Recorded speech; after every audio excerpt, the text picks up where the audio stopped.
मेरे प्यारे बच्चों, मैं हीरालाल कुमार डायमंड मैट्रिक में आपका स्वागत करता हूं।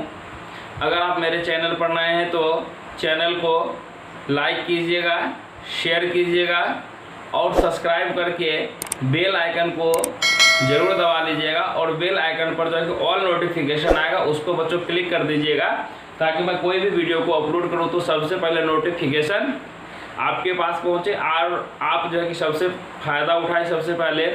तो बच्चों एक बात हमें बतानी थी, जैसा कि अभी आप लोगों को पता है कोविड-19 का सिचुएशन यानी कोविड-19 का सिचुएशन चल रहा है बच्चों, जिसके वजह से हमारे हर क्षेत्र से पढ़ाई के क्षेत्र में कि बच्चों पढ़ने में बच्चों को बहुत सारे पढ़ने में डिस्टर्बेंस हो ही रहा है बच्चों। और यहाँ पर फाइनल ईयर के बच्चों का एग्ज़ाम भी हुआ और हमें उम्मीद है कि बच्चों बहुत सारे बच्चे ऐसे होंगे जो थर्ड से फोर्थ में या फोर्थ से 5 सेम में गए होंगे या सेकंड से थर्ड सेम में गए होंगे बच्चों। तो जैसा कि हमें पता है आज हम थर्ड सेम के थर्ड सेमेस्टर डिप्लोमा के लिए बच्चों या बीटेक में भी ये क्वेश्चन पूछा जाता है कि मैं आप लोगों के लिए थर्ड सेम का मैथमेटिक्स यानी कि मैथमेटिक्स का बच्चों आप लोगों को मैथमेटिक्स जो पढ़ना है अप्लाइड मैथमेटिक्स पढ़ना है, जिसमें कि बच्चों बहुत सारे ऐसे सिलेबस हैं मैथ के कॉमन सिलेबस हैं, ठीक है। जैसे इलेक्ट्रिकल, सिविल और मैकेनिकल तीनों को मिला के बच्चों के कॉमन कुछ सिलेबस है और कुछ ही पार्ट को अलग कर दिया गया है। और बच्चों जैसा कि जानते होंगे कि मैं हीरालाल कुमार पॉलिटेक्निक यानी गवर्नमेंट पॉलिटेक्निक कटिहार से 2014 में एडमिशन लिया था और 2017 में पास किया था बच्चों। और उसी दरमियान हम अपने जूनियर को भी पढ़ाए थे बच्चों और उसका भी परफॉर्मेंस बहुत अच्छा रहा और उनसे जूनियर को भी मैंने पढ़ाया और अभी भी मैं पढ़ाता हूं बच्चों। और लॉकडाउन के चलते मैं ऑनलाइन भी सोचा कि बच्चों कि अगर आप लोग नहीं आ सकते हैं घर से तो ऑनलाइन के माध्यम से आप लोगों को शिक्षा बच्चों घर घर तक पहुँचानी है। और जैसा कि आप लोग देखते हैं बच्चों हमारे ढेर सारे स्टूडेंट हैं, आप लोग पहचानते भी होंगे हो सकता है, तो बच्चे उनसे कन्विंस होइएगा और पता कीजिएगा कि हीरालाल सर कैसे पढ़ाते हैं, ठीक है बच्चों। तो आज जो है कि आज तो हम लोग का इंट्रोडक्शन क्लास है, लेकिन फिर भी बच्चों आप लोगों के लिए मैं जो है कि आज कुछ एक क्वेश्चन का जो बच्चों जिससे देखिए मैं उतना ही टॉपिक आप लोगों को पढ़ाऊँगा बच्चों, मतलब टॉपिक वाइज तो पढ़ाऊंगा साथ में क्वेश्चन भी करवाऊंगा और अंत में लास्ट में बच्चों प्रीवियस ईयर जितने भी क्वेश्चन हुए हैं एक एक क्वेश्चन को मैं सॉल्यूशन भी करवाऊंगा बच्चों। और आप लोग के प्रति हमेशा 100 नहीं 110% आप लोगों के प्रति दूंगा बच्चों। और आप लोग जाके सेमेस्टर के एग्जाम में या कोई भी कॉम्पिटिटिव एग्जाम में बेहतर करेंगे। और जो भी बच्चे सोच रहे होंगे कि नहीं आगे चल के हम डिप्लोमा करके बच्चों एसएससी का जेईई का एग्जाम देंगे या किसी तरह का टेक्निकल एग्जाम देंगे बच्चों, चूँकि टेक्निकल पढ़े तो टेक्निकल एग्जाम ही देंगे, उनके लिए भी मैं विशेष तौर पर बच्चों आप देखेंगे कि एक वीडियो मैंने इंट्रोडक्शन ऑफ जेईई का डाला था कि रीजनिंग का। आज बच्चों मैं जो है कि आज भी रीजनिंग का फर्स्ट टॉपिक का कुछ मतलब डालूंगा वीडियो बच्चों। लेकिन उससे पहले आप लोग थर्ड सेम में होंगे, मैकेनिकल में हो या सिविल में हो, इलेक्ट्रिकल, इलेक्ट्रॉनिक्स या कोई भी ब्रांच में होंगे, तो वो बच्चों क्या करेंगे यहाँ से जो मैं बता रहा हूँ आज का वर्किंग रूल सिर्फ आप लोग को डेमो क्लास दे रहा हूँ बच्चों, ठीक है। और देखिएगा किस तरीके से मैं बताता हूँ और एक भी चीज़ आपके दिमाग से नहीं निकलने दूंगा, ये मेरी गारंटी है। अगर आपके दिमाग से निकल जाए तो आप बच्चे कमेंट कर सकते हैं, आप लोगों के लिए हमेशा तत्पर खड़े रहेंगे। तो बच्चों उम्मीद करता हूँ कि इतने बात समझाने के बाद आपको लगा हो और जितने भी पूरे बिहार में आपके दोस्त होंगे थर्ड सेम में या जो बीटेक किए यानी कि वो सीखना चाहते होंगे उन्हें आप शेयर कीजिएगा और कहेगा बच्चों सब्सक्राइब जरूर चैनल को करवाइएगा बच्चों, क्योंकि आपसे मैं एक भी पैसा भी आप लोगों से नहीं मांग रहा हूँ, जो किसी तरह का फीस का डिमांड नहीं कर रहा हूँ, ठीक है बच्चों। तो आप लोगों के लिए फ्री में आज तो डेमो क्लास दे रहा हूँ, कल से एकदम सिक्वेंसली यानी कि सीक्वेंस वाइज आप लोगों के लिए पढ़ाऊंगा बच्चों, यानी कि एकदम एक एक पॉइंट क्लियर करके मैं पढ़ाता हूँ। जो चैप्टर मैं पढ़ा दिया उससे आपको क्वेश्चन जो एग्जाम में पूछे जाते हैं बच्चों वो क्वेश्चन भी मैं साथ साथ करवाते जाऊँगा और लास्ट में प्रीवियस ईयर का क्वेश्चन भी करवा दूंगा, ठीक है। लेकिन आज हम लोग न्यूमेरिकल का कुछ पार्ट देखते हैं। तो न्यूमेरिकल में बच्चों एक हम लोग को पढ़ना पड़ता होगा, आप लोग देखे होंगे सॉल्यूशन ऑफ लीनियर इक्वेशन। यहाँ से एक बच्चों चैप्टर का नाम होगा सॉल्यूशन ऑफ लीनियर इक्वेशन। क्या होगा बच्चों? Solution of linear equation. इसमें से बच्चों बहुत सारे मेथड हम लोगों को पढ़ने, कौन कौन से मेथड पढ़ने के हैं। तो बच्चों यहाँ से देखिए, पहले हम लोग को पढ़ना था बच्चों गॉस एलिमिनेशन मेथड। क्या पढ़ना होगा बच्चों? गॉस एलिमिनेशन मेथड, गॉस बच्चों गॉस जॉर्डन मेथड पढ़ना पड़ता हम लोगों को। तीसरा पढ़ना पड़ता है बच्चों हम लोगों को गॉस सीडियल मेथड। और बच्चों फोर्थ में पढ़ना पड़ता है बच्चों गॉस जैकोबाय मेथड। क्या कहते हैं बच्चों? Gauss Jacobi method. यानी कि तो ये 4 क्वेश्चन दिया हुआ। अभी से थोड़ा सा झलक दिखलाता हूँ बच्चों कि ये 4 चीज आप लोग पढ़ लेंगे ना, इससे आपका एक लॉन्ग क्वेश्चन जो होता है सबसे लास्ट में देखिएगा, लॉन्ग क्वेश्चन एक बच्चों आपका सोल्यूशन हो जाएगा। ये तो लॉन्ग क्वेश्चन का बच्चों बीच में ऑब्जेक्टिव भी सोल्यूशन हो जाता है इससे, ठीक है। ये 4 चीज मैं पढ़ाऊंगा, इसमें से आप लोगों को लॉन्ग मार्क्स जितना 7 मार्क्स या जितना भी होता है वो फिक्स हो जाएंगे बच्चों। तो देखिए आज जो है कि हम लोग सिर्फ आप लोग को इंट्रोडक्शन क्लास में सिर्फ सिखाएंगे बच्चों गॉस जैकोबाय मेथड का यूज हम लोग कैसे करते हैं, गॉस जैकोबाय मेथड क्या चीज़ है, क्यों ज़रूरत पड़ा, तो इसके बारे में हम लोग डिस्कस करते हैं। तो देखिएगा बच्चों गॉस जैकोबाय मेथड क्या है, इसे मैं इरेज कर देता हूँ। देखिए बच्चों इरेज करता हूँ, इसको हटा देता हूँ।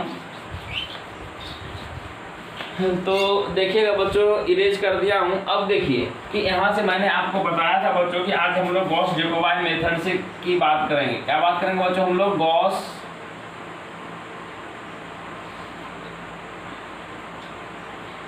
जैकोबाय मेथड की हम लोग बात करेंगे। तो बच्चों देखिएगा यहाँ से हम लोग जैसे पढ़ा था कि पढ़े नहीं थे बच्चों, जैसे मैं बताया था कि गॉस जॉर्डन क्या होता है, गॉस एलिमिनेशन क्या होता है बच्चों, ये चीज़ कैसा वैल्यू हम लोगों को देता है। लेकिन यहाँ से देखते हो गॉस सीडियल मेथड हो गया, गॉस जैकोबाय मेथड किस तरह का वैल्यू देता है। तो गॉस जैकोबाय मेथड जो है कि बच्चों ये हमें वैल्यू देता है, अप्रोक्सीमेट वैल्यू देगा। क्या देगा बच्चों? अप्रोक्सीमेट वैल्यू देगा, ये एक्यूरेट वैल्यू नहीं देगा। लेकिन गॉस जॉर्डन मेथड और गॉस एलिमिनेशन मेथड जो होते हैं बच्चों वो हमारे एक्यूरेट वैल्यू देते हैं। लेकिन गॉस सीडियल मेथड और गॉस जैकोबाय मेथड जो होता है बच्चों ये अप्रोक्सीमेट वैल्यू देते हैं। इससे 1 या 2 ऑब्जेक्टिव बच्चों रहते हैं, जैसे मैंने यहाँ से भी आपको बताया कि गॉस जैकोबाय मेथड कैसा वैल्यू देता है। ऑप्शन में रहेगा अप्रोक्सीमेट वैल्यू, एक्यूरेट वैल्यू, इसी तरह 4 ऑप्शन रहते हैं। तो वहाँ पे आप लोग क्या मानिएगा बच्चों? Approximate value. थोड़ा सा पर एक ऑब्जेक्टिव आपका बन गया, ठीक है। तो देखिए बच्चों आखिर जब गॉस जैकोबाय मेथड आपका जब इंटरव्यू वगैरह होगा तो वहाँ से बच्चों जैसे कभी कभी पूछ दिया जाता है कि बच्चों तुमने गॉस जैकोबाय मेथड का यूज़ जो है कि क्यों करते हो।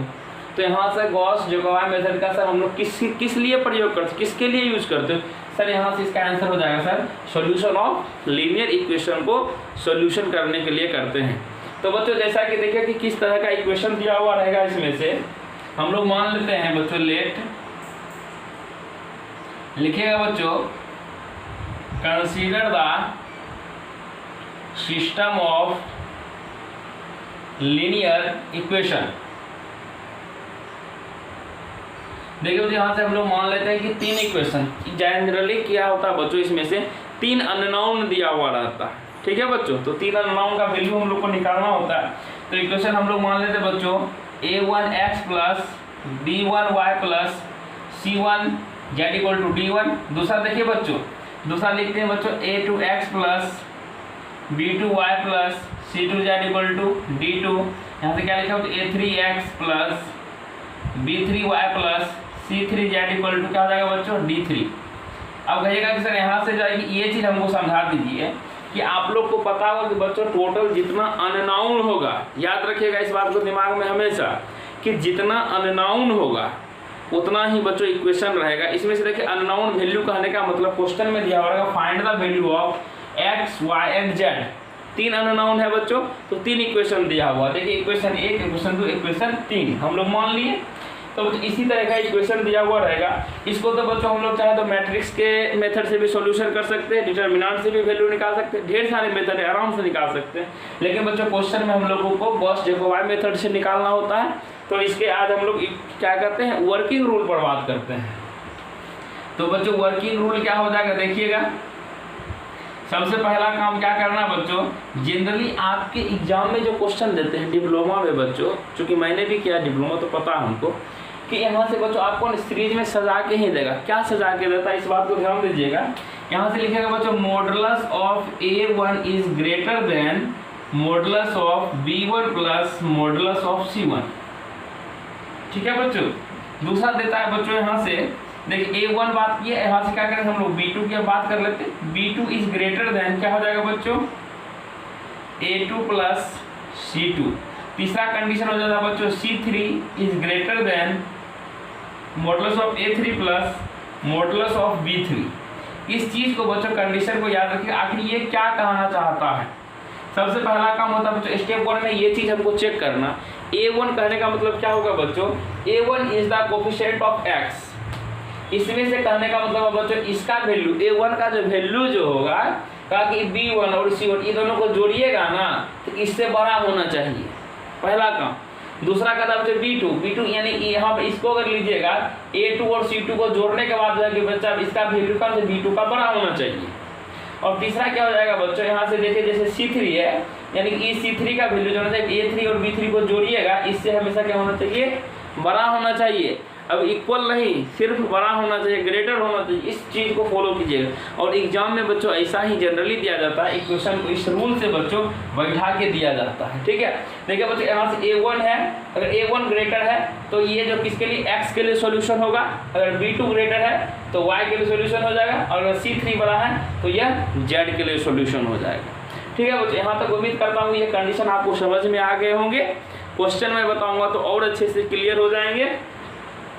तो देखिए बच्चों इस इक्वेशन को किस तरीके से सॉल्यूशन कीजिएगा, तो यहाँ से अब सेकेंड स्टेप में लिखेगा बच्चों, यहाँ से देखिएगा सॉल्विंग इक्वेशंस फॉर, मैंने बताया था कि x के लिए और y अननोन है बच्चों, एंड क्या अननोन है, एंड z अननोन है बच्चों। इस तीनों के लिए कैसे सॉल्यूशन कीजिएगा बच्चों, तो यहाँ से बच्चों ये इक्वेशन को देखिए क्या कीजिएगा। हम बताए थे बच्चों कि A1 के लिए x सॉल्यूशन होगा तो x का वैल्यू पर निकालिएगा बच्चों, x इक्वल टू क्या लिखिएगा, देखिए पहले से तो D1 लिखा होगा बच्चों, D1 लिखेंगे ही लिखेंगे। अब देखिए बच्चों यहाँ से क्या हो जाएगा, यहाँ से D1 हो गया। अब देखिए बच्चों यहाँ से क्या कीजिएगा, जब ये D1 इसको इधर भेजिएगा क्या हो जाएगा बच्चों, माइनस D1y हो जाएगा, माइनस क्या हो जाएगा बच्चों, माइनस C1z ये हो जाएगा। लेकिन देखिए बच्चों A1 है, A1 इधर गुणा में है, क्या पूरे में भाग में हो जाएगा। तो इसी को बच्चों हम लोग क्या लिख सकते हैं, यहाँ से इसी को हम लोग लिख सकते हैं बच्चों, यहाँ से x equal to 1/A1 D1 minus B1y minus C1z। इसके इक्वेशन बच्चों हम लोग x यानी कि 1 मान लेते हैं, ये x के लिए सॉल्यूशन हो गया। उसी तरीके से बच्चों हम लोग y के लिए अगर सॉल्यूशन करेंगे तो यहाँ से देखिए बच्चों y के लिए क्या लिखिएगा, y के लिए B2 यानी इस इक्वेशन से सॉल्यूशन होगा बच्चों, यहाँ से सॉल्यूशन होगा। तो यहाँ से देखिए यहाँ से इसका B2 से यहाँ सॉल्यूशन होगा तो क्या लिखेगा बच्चों, यहाँ से 1 क्या हो जाएगा, क्योंकि B2 से सॉल्यूशन हो रहा है, यहाँ पे B2 लिख दीजिएगा इनटू D2 पहले है बच्चों, यहाँ से D2 क्या हो जाएगा, माइनस A2x माइनस क्या हो जाएगा बच्चों, माइनस C2z। इसको इक्वेशन क्या मान लीजिएगा बच्चों, 2 हो गया। अब यहाँ से क्या कहते हैं बच्चों, इक्वेशन हम लोग क्या करेंगे, अब देखिए उसी तरीके से z के लिए सॉल्यूशन करेंगे बच्चों। z के लिए जो ही हम लोग सॉल्यूशन करेंगे तो ये तीसरा इक्वेशन से सॉल्यूशन होगा C3, यहाँ से क्या हो जाएगा बच्चों, 1/C3 इंटू यहाँ से क्या लिखेगा बच्चों, D3। अब आप ही लोग खुद बताइए, इसको इधर भेजिएगा क्या हो जाएगा, माइनस A3x, इसको इधर भेजिएगा क्या हो जाएगा बच्चों, माइनस B3y। इसको इक्वेशन क्या मान लीजिएगा बच्चों, इक्वेशन 3 मान लीजिएगा। अब देखिए बच्चों यहीं से खेल आप लोग का शुरू हो जाता है। यहाँ से क्या होता है बच्चों, ये देखिए x, y और z के लिए हम लोग 3 इक्वेशन निकाल दिए। अब इसी में बच्चों वैल्यू को सिर्फ हमको क्या करना पड़ता है, पुट करना पड़ता है। तो सबसे पहले लिखिएगा बच्चों इटरेशन 1, क्या लिखिएगा, ITERATION, इटरेशन 1 कहिए, या तो इसको कहिए फर्स्ट इटरेशन भी कह सकते हैं बच्चों, क्या कहिएगा, फर्स्ट इटरेशन। अब देखिए यहाँ से जो होता है फर्स्ट इटरेशन कहने का मतलब, अगर x1 के लिए वैल्यू निकाले इसको x1 ऐसे भी लिख सकते हैं, कहीं देखिए x के ऊपर में भी लिखा हुआ रहता है बच्चों, लेकिन हम लोग फर्स्ट स्टेप कर रहे हैं इसलिए हम लोग x1 लिखेंगे। ठीक है, यहाँ तक ये करेंगे बच्चों। तो इटरेशन 1 में हमको क्या करना पड़ता है, यहाँ सबसे पहले लिखिएगा बच्चों पुट, क्या लिखिएगा बच्चों, पुट यानी देखिए बच्चों x ना ही हमको x का वैल्यू पता है, ना y का पता है वैल्यू, ना z का वैल्यू, तो इसमें क्या करते हैं बच्चों, x बराबर y होता है बराबर z, इसमें से तीनों का वैल्यू बच्चों हम लोग क्या करते हैं, 0 पुट करते हैं, यानी x बराबर y बराबर z बराबर 0 इन किस में पुट कीजिएगा बच्चों, इन equation first second and third, इसी तीनों में डालिएगा, तीनों हो गया। अब जब x y z equal to 0, अब देखिए कैसे डालते हैं, इक्वेशन 1 अगर लीजिएगा और जो x के लिए सॉल्यूशन कीजिएगा, इसमें से देखिए y और z है, यहीं पर ना सब 0 दीजिएगा बच्चों, 0 दिए, जो ही हम लोग इटरेशन 1 करेंगे बच्चों, यहाँ से क्या आप सोचिए थोड़ा सा, x1 दिए यहाँ पर, इसका वैल्यू पुट किए, सबका y और z 0 दिए, तो यहाँ से क्या हो जाएगा बच्चों, x1 का वैल्यू निकल जाएगा आराम से। उसी तरीके से इक्वेशन 2 में, यानी कि तब हम लोग y1 निकालेंगे तो क्या करेंगे बच्चों, इसमें हमको x और z का वैल्यू 0 करेंगे, तब न y का वैल्यू आ जाएगा, y1 का वैल्यू। उसी तरीके से हम लोग क्या करेंगे बच्चों, z1 इक्वेशन 3 में x और y का वैल्यू 0 0 पुट करेंगे तो z1 का वैल्यू आ जाएगा। अब देखिए बच्चों, फर्स्ट इटरेशन जो ही हम लोगों का खत्म होगा, यहाँ से x1 आ गया, y1 आ गया, z1 आ गया, यहाँ से तीनों का वैल्यू हमको पता हो जाएगा बच्चों। जो ही वैल्यू पता होगा तब हम लोग क्या करेंगे बच्चों, ठीक है, तब क्या करेंगे, यहाँ से हम लोग का जो तीनों का वैल्यू निकल गया, तो यहाँ से निकलता है बच्चों इटरेशन सेकेंड, क्या होगा बच्चों, इटरेशन हम लोग सेकेंड लिखेंगे। अब क्या करना है बच्चों, यहाँ से फिर से वही काम कीजिएगा, पुट, यानी कि x इक्वल टू, अब क्या पुट कीजिएगा, इसके जस्ट पीछे वाला देखिए, x के पहले का x1 का वैल्यू निकल गया ना, उसके x के जगह क्या पुट कीजिएगा, x1 कीजिएगा, y के जगह क्या कीजिएगा बच्चों, y1 कीजिएगा, और z के जगह क्या कीजिएगा बच्चों, z1 पुट करेंगे, ठीक है। तो यहाँ से क्या वैल्यू निकल जाएगा बच्चों सेकेंड में, x2 के जगह यहाँ पर क्या कीजिएगा बच्चों, फिर से इन यहाँ पर लिख दीजिए, इन किस इक्वेशन में, इन इक्वेशन फर्स्ट हो गया बच्चों, सेकेंड हो गया, एंड क्या होगा इक्वेशन थर्ड में, फिर से वैल्यू देखिए बच्चों, यहाँ से इक्वेशन यही रहेगा, यही इक्वेशन फर्स्ट में डालेगा बच्चों, x के जगह पर क्या बोला देने के लिए, देखिए x के लिए निकालेगा तो बच्चों यहाँ पर x1 लिख दीजिएगा, यहाँ पर देखिए y के जगह पर क्या, y1 का वैल्यू यहाँ पर पुट कीजिएगा, यहाँ पे क्या कीजिएगा, z1 का वैल्यू पुट कीजिएगा, ठीक है बच्चों। तो यहाँ x2 आ जाएगा, उसी तरीके से y2 निकल जाएगा, y2 के लिए क्या पुट करोगे, x और z का वैल्यू, और z2 के लिए क्या पुट करोगे, z को छोड़ दो, x1 और y1। इसी तरीके से सेकेंड इटरेशन निकल गया बच्चों। उसी तरीके से हम लोग क्या करेंगे बच्चों, थर्ड इटरेशन भी निकालेंगे। थर्ड इटरेशन की जगह पर क्या करेंगे कि बच्चों, x के जगह पर हम लोग क्या पुट करेंगे, x2 पुट करेंगे, y के पर y2, z, इसी तरह से लगातार सीरियली वाइज आप लोग बढ़ाते चले जाएंगे। अब पूछिएगा कि बच्चों सर इसमें जो है कि हम लोग वैल्यू कहाँ तक निकालेंगे, यहाँ से तो मैंने आपको बता दिया कि सर यहाँ से आप निकालिएगा इटरेशन थर्ड तक निकाल, जैसे कि मैंने इटरेशन थर्ड में क्या करोगे सर, यहाँ से लिखेंगे put x equal to x2, y equal to y2 और z equal to sir z2 put करेंगे सर आगे थर्ड इटरेशन के लिए, किस में, इन equation first second and third में, ठीक है बच्चों। इसी तरीके से इस प्रोसेस को हम लोग इटरेशन को दोहराते जाएंगे, क्योंकि बच्चों इसमें हम लोग को अप्रोक्सीमेट वैल्यू निकलता है। क्वेश्चन में आपको कह देगा find the 3 decimal places of equation, यानी कि डेसिमल के बाद 3 प्लेस तक जो है कि तीनों का डिजिट मिलना चाहिए। जैसे बच्चों इटरेशन जैसे माने कि सेकेंड की इटरेशन थर्ड की है, हो सकता है x2 का जैसे वैल्यू निकालेगा तो 3 अंक दशमलव के बाद 3 अंक मिलेगा, क्या कह देगा क्वेश्चन में कि 2 अंक तक मिलना चाहिए, तो वहीं तक बनाएंगे जब तक कि बच्चों आगे पिछला स्टेप और अगला स्टेप दोनों का वैल्यू देखेगा, दशमलव के बाद मैच करना शुरू हो जाएगा बच्चों, ठीक है। ऐसे आपको तो इतना पता ही होना चाहिए कि बच्चों ये गॉस जैकोबाय मेथड हम लोग पढ़े, ये इतना बच्चों फास्टेस्ट कैलकुलेशन नहीं है, ये थोड़ा सा क्या है बच्चों, मतलब क्या कहते हैं कि मतलब इसको जो थोड़ा स्लोअर प्रोसेस है, ठीक है। तो आखिर फास्टर प्रोसेस को ना कर, जैसे हम लोग सीरियल मेथड पढ़ेंगे, इसमें अगर हम लोग मानिए 6 से 7 इटरेशन किए, उसमें से 2 से 3 इटरेशन करेंगे तो इससे एक्यूरेट भी वैल्यू मिलेगा और जल्दी भी मिलेगा बच्चों। लेकिन हम लोग को एग्जाम में क्वेश्चन दिया जाता है तो हम लोग को तो बनाना पड़ेगा बच्चों। तो उम्मीद करता हूँ कि आज ज़्यादा सेशन नहीं खींचेंगे बच्चों, उम्मीद करता हूँ कि बच्चों आप लोगों को बहुत अच्छे तरीके से ये वीडियो पसंद आया होगा। अगर पसंद आया होगा वीडियो तो कमेंट बॉक्स में ज़रूर कमेंट करेंगे, हाँ सर हम लोग तैयार हैं, और अपना मोबाइल नंबर कमेंट बॉक्स में देंगे ताकि मैं आप लोगों के लिए स्पेशल एक थर्ड सेमेस्टर के स्टूडेंट के लिए एक मैथमेटिक्स का अलग से ग्रुप बना सकूं और उसमें से बच्चों सबको इन्फॉर्मेशन दे सकूं। और हाँ, एक इन्फॉर्मेशन और आप लोगों के लिए कि अगर आपको PDF चाहिए, चूँकि मैं PDF भी प्रोवाइड करूँगा, तो इसके लिए आप बच्चों टेलीग्राम चैनल पर जाएंगे, डिस्क्रिप्शन में लिंक जो है कि मैं डाल दूंगा बच्चों, और आराम से टेलीग्राम चैनल से जुड़ जाइएगा। किसी भी तरह का इन्फॉर्मेशन होगा आप लोगों के पास आसानी से पहुंच जाएगा। तो बच्चों आज के लिए इतना ही, आपसे विदा लेते हैं।